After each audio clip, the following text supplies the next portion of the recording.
Assalamualaikum warahmatullahi wabarakatuh. Baiklah, saya dan kedua rekan saya akan menjelaskan kode Python atau Jupyter yang telah kami buat dalam mata kuliah AI ini. Selanjutnya akan dijelaskan oleh rekan saya Laura Mailani. Oke, jadi pada kode pertama ini kita menggunakan NumPy dan Pandas, yang mana di sini ada variabel data mahasiswa, yang mana kita mengimport dari file data mahasiswa AI dengan informasi SV, di mana ketika ditampilkan dia berbentuk tabel sesuai dengan filenya, yaitu kalau mahasiswa IPK dan gaji. Oke, pada kode kedua, di sini itu untuk menghitung total IPK dari mahasiswa. Itu ada mahasiswa A dan mahasiswa B.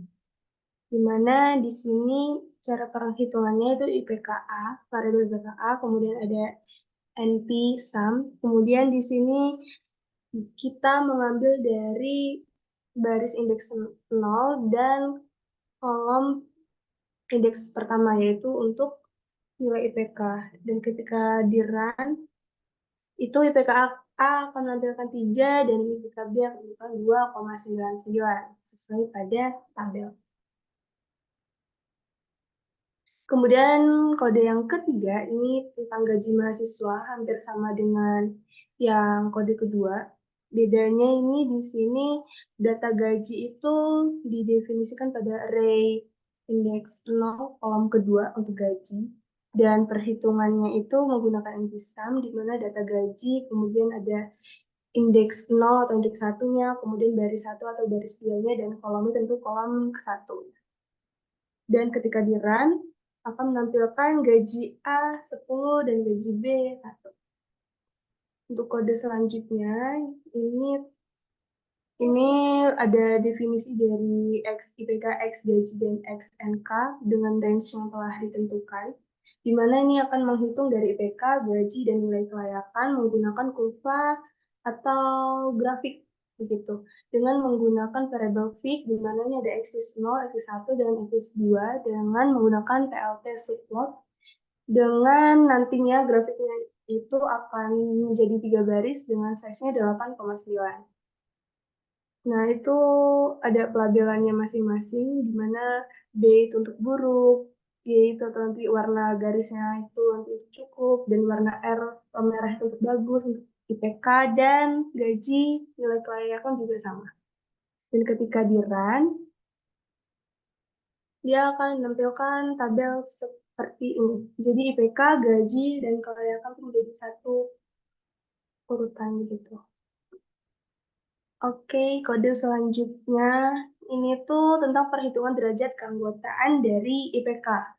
Lebih fokusnya kepada IPK, di mana itu yang awal itu pasti mendefinisikan dari fungsi keanggotaan IPK, kemudian dalam kurung nilai, yang mana itu fungsinya tuh ada buruk, cukup, dan bagus dengan tentang yang telah ditentukan, kemudian di return atau hasilnya yang telah didapat itu dimasukkan dalam variabel buruk, cukup, dan bagus.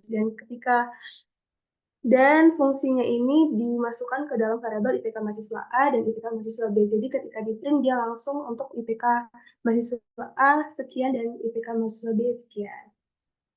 Oke, saya kembalikan ke moderator. Baiklah, kode selanjutnya akan dijelaskan oleh rekan saya Dian Fatona kepada saudara Dian Fatona, dipersilakan. Baiklah, selanjutnya saya akan menjelaskan mengenai perhitungan derajat keanggotaan gaji. Di sini terdapat string gaji underscore MHSA dan gaji underscore MHSB merupakan uh, uh, string dengan mengambil fungsi keanggotaan gaji yang pada kode di atasnya, yaitu dengan memasukkan gaji A dan juga gaji B. Selanjutnya di print gaji mahasiswa A ini merupakan stacks dan diambil fungsi dari gaji mahasiswa A yang telah dihitung pada kode di atasnya tadi. Ini terdapat outputnya. Selanjutnya, kode selanjutnya itu untuk melihatkan nilai kelayakan rendah dan nilai kelayakan tinggi. Di sini ada rules yang 7, 8, 11, 12. Terus 7 ini ada if then dengan IPK cukup maka dan gaji besar maka nilai kelayakan rendah. Nah, di sini ada nilai kelayakan 7 ini dengan F-min-nya IPK mahasiswa A itu 1 karena IPK cukup ini kalau kita lihat yang di atasnya itu berada pada indeks ke-1. Selanjutnya gaji mahasiswa A ini karena rules-nya adalah NK-nya rendah, maka mengambil indeks kedua. Selanjutnya rules 8 ini juga sama, dia cukup, maka mengambil indeks 1 dan gajinya sangat besar, maka nilai kelayakan rendah, maka mengambil indeks 3. Begitu juga selanjutnya. Kemudian di print nilai kelayakan mahasiswa A dan nilai kelayakan rendah dan tingginya. Di sini sudah terlihat pada outputnya. Oke, selanjutnya merupakan kode untuk menampilkan grafiknya. Di sini ada untuk menyesuaikan nilai kelayakan mahasiswa A dengan nilai rendah dan tinggi. Sini ada fungsi nanti F-min dan menghitung mahasiswa A nilai kelayakan rendah. Di bawahnya juga ada mahasiswa untuk menghitung nilai kelayakan yang tingginya gitu. Kemudian di sini ada inisialisasi titik awal untuk garis arsiran.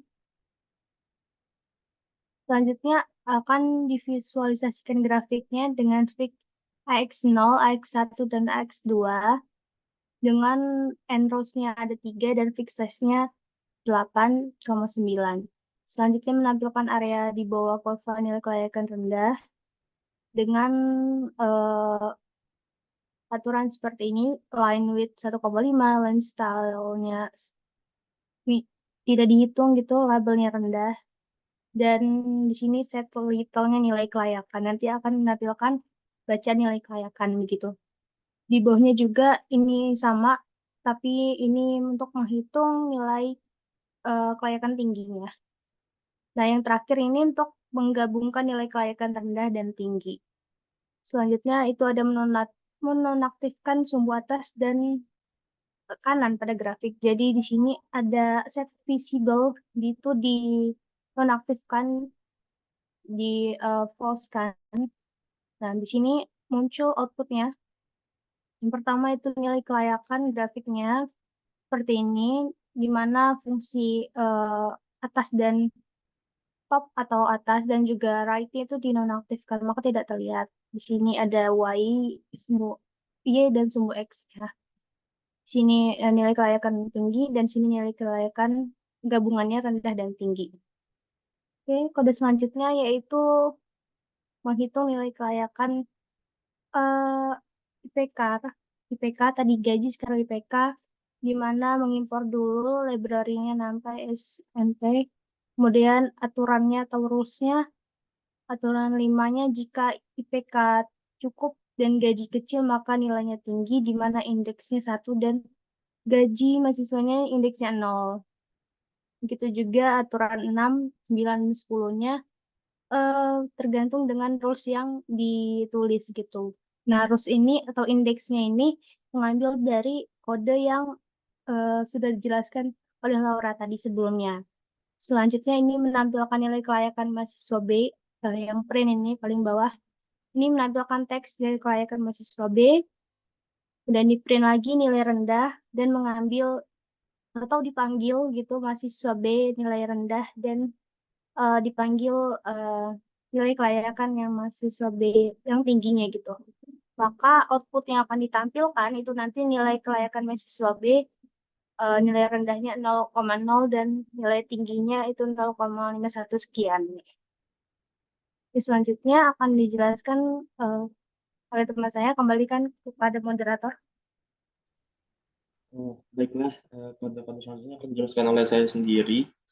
Nah, di sini yang pertama itu di dalam kode yang ini kita membutuhkan library seperti NumPy dan Matplotlib. Nah, berhubung saya sudah menginstal, jadi tidak perlu diimport lagi.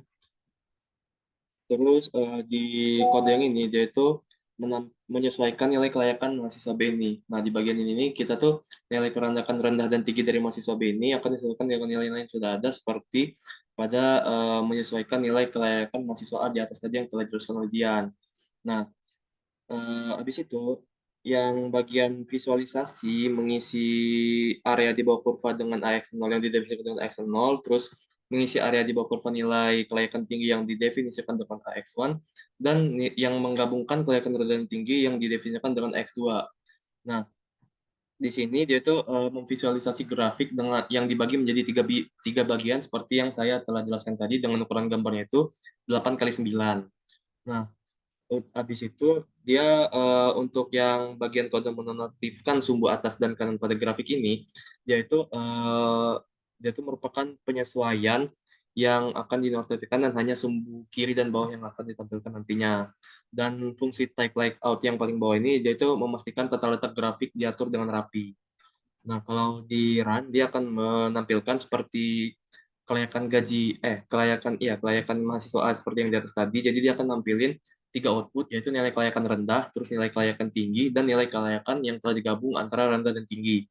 Nah, untuk pada selanjutnya dia menggabungkan nilai kelayakan rendah dan tinggi mahasiswa A. Nah, jadi dia ngedefinisiin fungsi baru, yaitu komposisi. Nah, komposisi ini nantinya akan memiliki rumus NP Fmax mahasiswa angka rendah dan mahasiswa angka tinggi.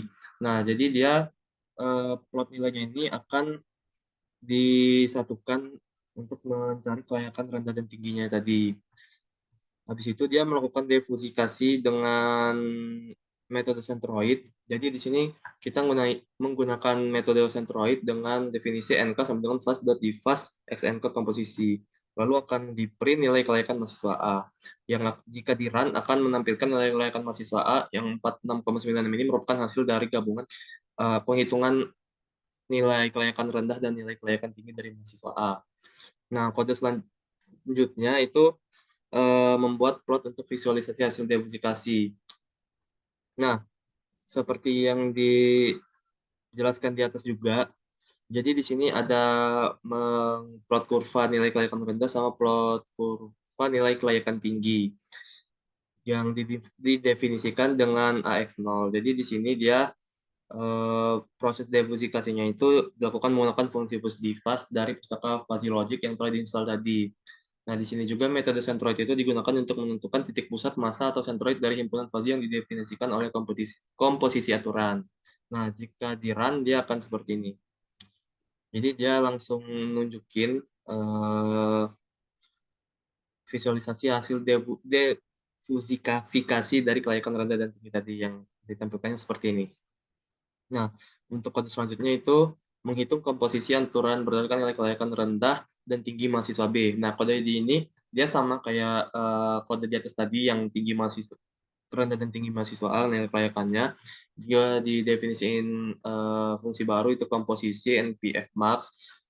Nah, di sini tadi kan dia pakai juga NPF max. Jadi sama saja penjelasannya. Yang jika di run dia akan menampilkan nilai kelayakan mahasiswa B yaitu 78,156 sekian.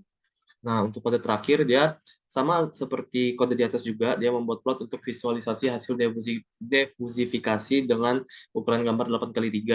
Nah, plot kurva nilai kelayakan rendah dan tingginya ini dia menggunakan NK rendah sama NK tinggi yang didefinisikan di atas, lalu digambar menggunakan plot. Habis itu dia tandai titik centroid pada plot yang sama seperti di atas tadi. Habis itu yang AX0 set title ini dia memberi judul defusifikasi dengan metode centroid untuk hasilnya nanti, outputnya nanti. Lalu yang for AX in sampai ke AX get EX ini dia merupakan fungsi untuk mematikan sumbu atas dan kanan pada grafik.